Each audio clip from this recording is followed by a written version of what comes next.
Sí.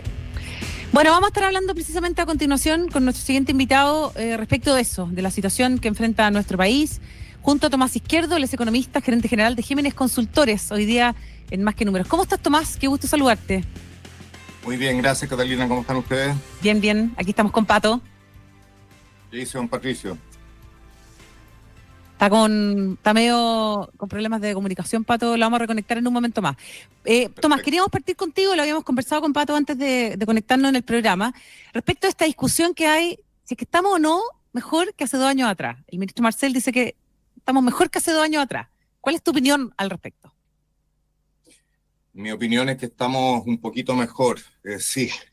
Uh-huh. Sí, en el sentido de que, bueno, logramos controlar un desborde inflacionario importante. La economía, producto de malas políticas, los retiros de fondos de la AFP, más los subsidios del Estado, etcétera, generó un incremento de gastos gigantesco, no sostenible, sobrecalentó la economía y generó 2 distorsiones macroeconómicas graves.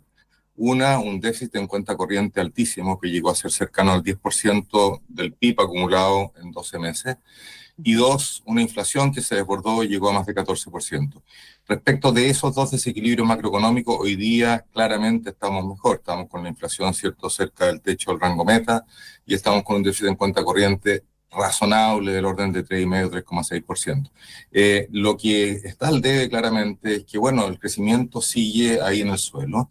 Es cierto que está repuntando, los últimos datos muestran, ¿cierto?, que en la punta empieza a mejorar, pero nadie puede celebrar un crecimiento de 0,2% el año pasado, que es un poco lo que quedó en la sensación en la última línea. La verdad es que eso es paupérrimo, significa una caída del ingreso por persona. La población está creciendo al menos al 1% si uno suma las migraciones. Entonces, lo que le llega a la gente, claro, mira, que se haya logrado reequilibrar la economía es importante, sí lo sienten por el lado de la inflación, pero lo que más siente es que la economía no crece, que el empleo, ¿cierto?, está bastante estancado, crece muy poquito, y que hay un deterioro entonces en la calidad de vida que ellos lo están percibiendo.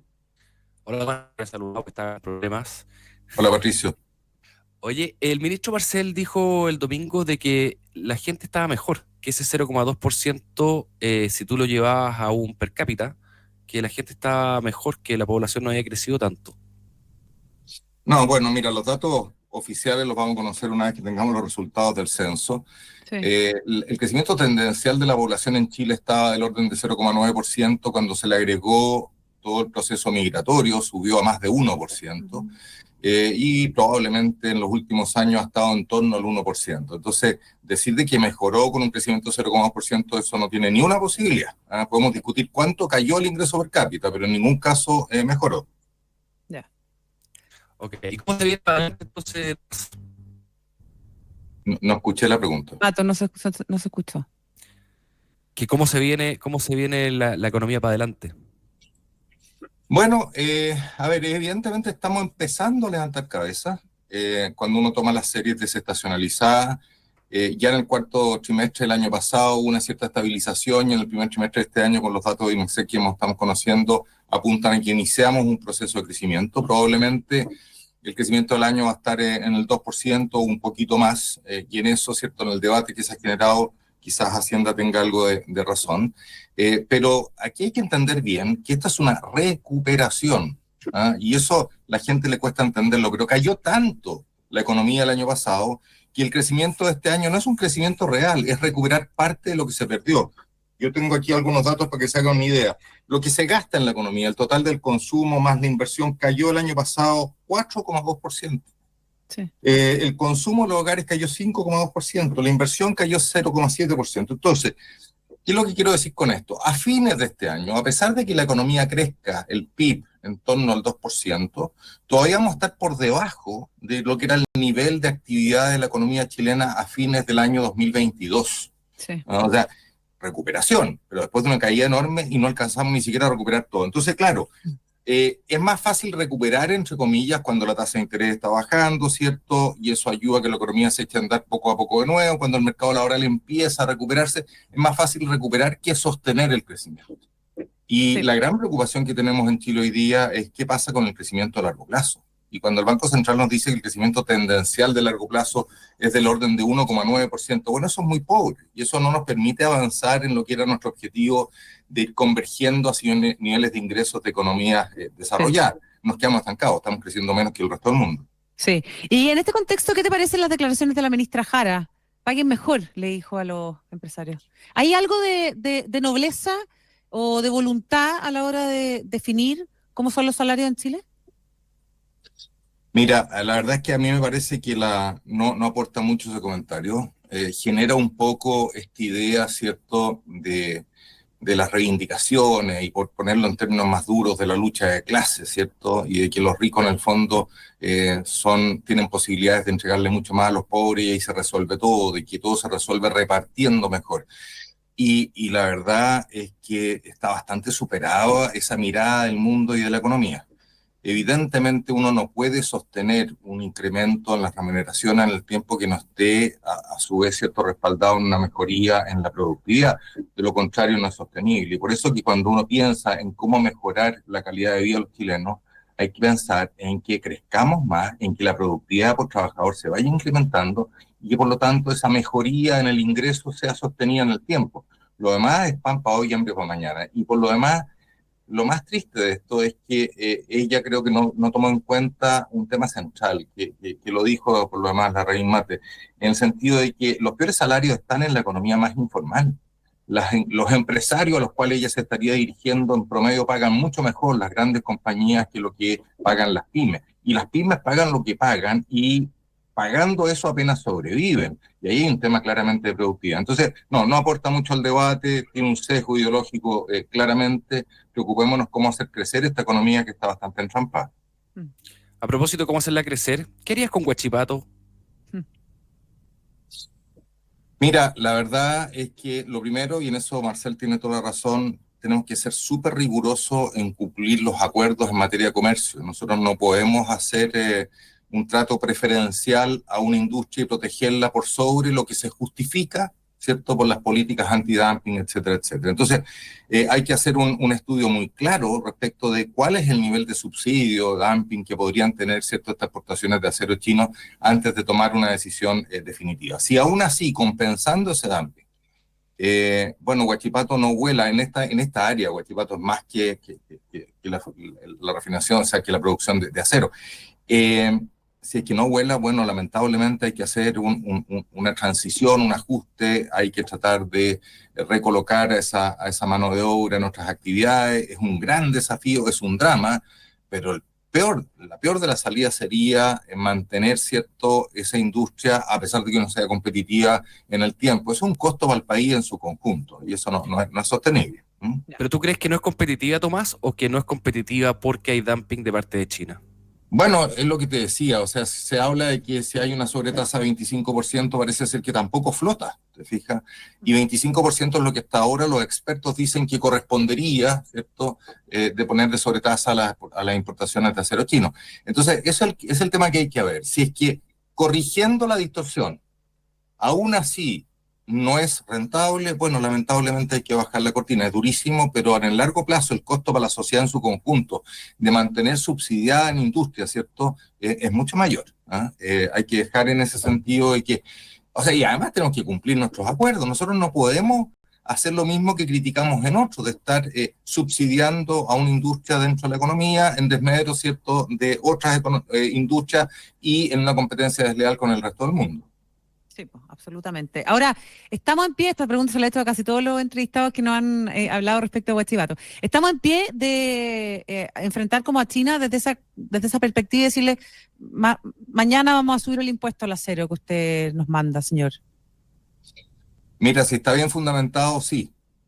El otro día leí un artículo, es cierto que Chile tiene menos dependencia de China que otras economías latinoamericanas. ¿En qué sentido? Hay mucha inversión, sin duda, hay un comercio gigantesco en nuestro principal socio comercial, pero no tenemos el nivel de deuda que tienen otras economías latinoamericanas y no tenemos el nivel de inversión estratégica tan fuerte. Hay harta inversión y en sectores críticos, eso es cierto, pero en definitiva, yo tengo la impresión que Chile tiene un back record bastante serio en el manejo de su economía, ¿cierto?, y en la transparencia, cómo maneja la economía, y desde esa perspectiva yo creo que Chile sí que justifica con argumentos técnicos que aquí hay un dumping, hay un subsidio por parte de China, bueno, tiene todo el derecho a aplicarlo y me cuesta creer de que eso debe tener alguna reacción muy costosa para Chile desde el punto de vista de las medidas que tomen los chinos contra Chile.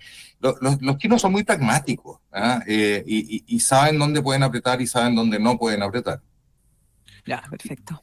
Empezamos con Tomás Izquierdo, economista y gerente general de Géminis Consultores. Quería preguntarte por el dólar. ¿Cómo explicas la subida de más de 10% que ha tenido el dólar en este año cuando el resto de las monedas latinoamericanas ha estado más o menos plano?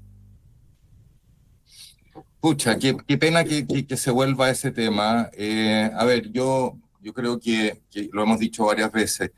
El mercado se dio cuenta que tenemos un banco central que en esta materia cogía un poco. Un banco central que no es capaz de leer bien los mercados y que no es capaz de ponerle cota a ciertos movimientos especulativos, ¿eh? Está bien visto, está bien probado de que el alza del tipo de cambio en Chile tiene que ver con operaciones desde fuera de Chile.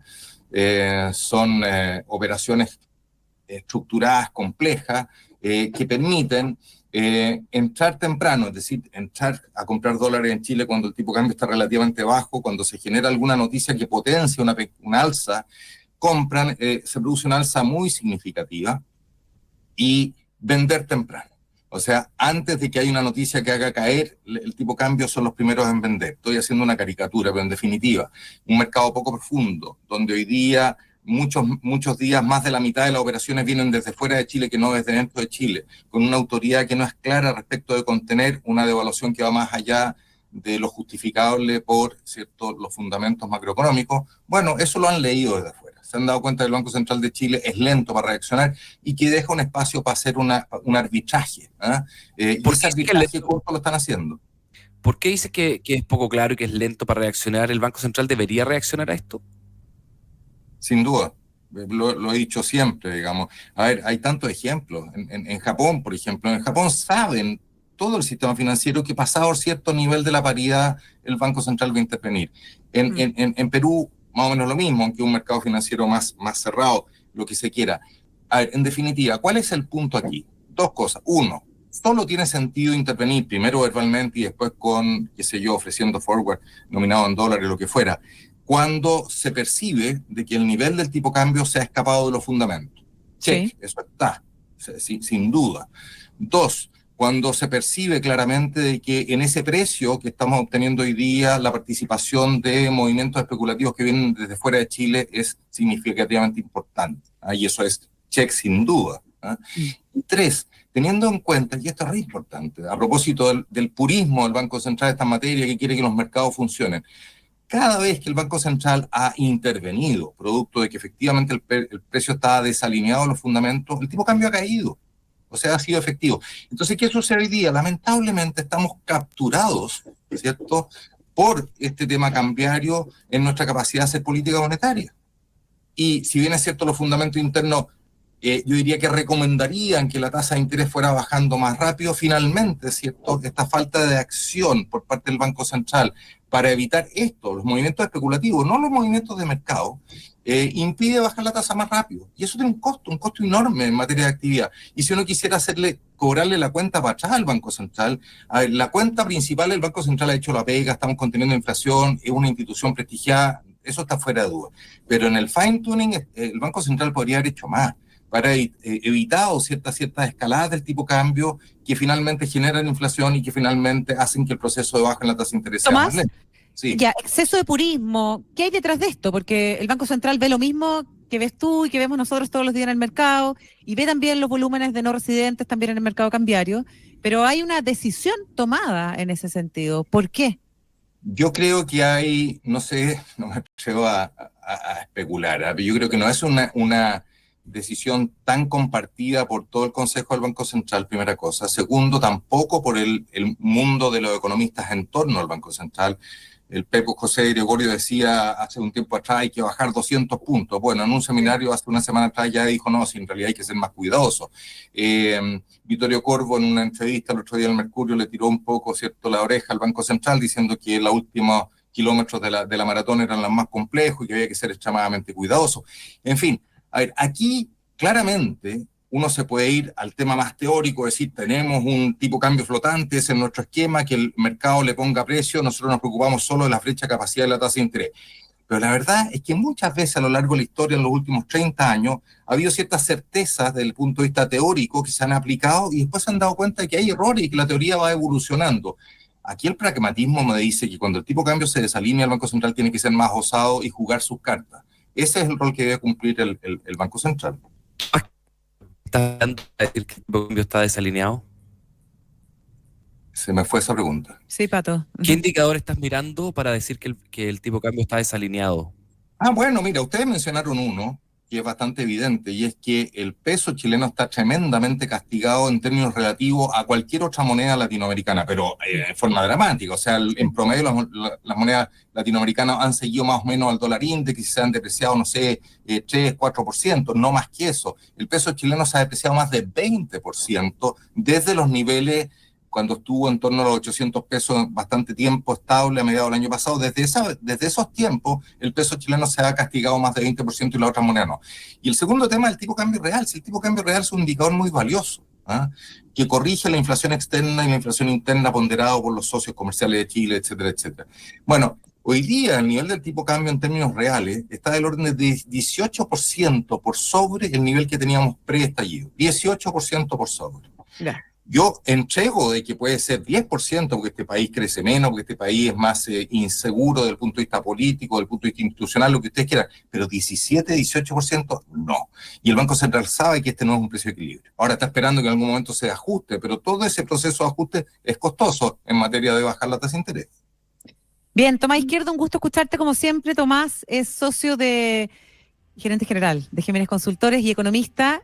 Muchas gracias por acompañarnos siempre con tu mirada demasiado necesaria en estos tiempos. Te agradecemos que hayas estado hoy día con nosotros en Más que Números. Que te vaya muy bien. Gracias, Tomás. Buen día. Gracias a usted, un gusto como siempre. Igual, nos vemos. Adiós. Chao, chao. Son las 9 de la mañana con 26 minutos, Pato. A esta hora saludamos a quienes nos acompañan en Más que Números, partiendo por Euroinmobiliaria.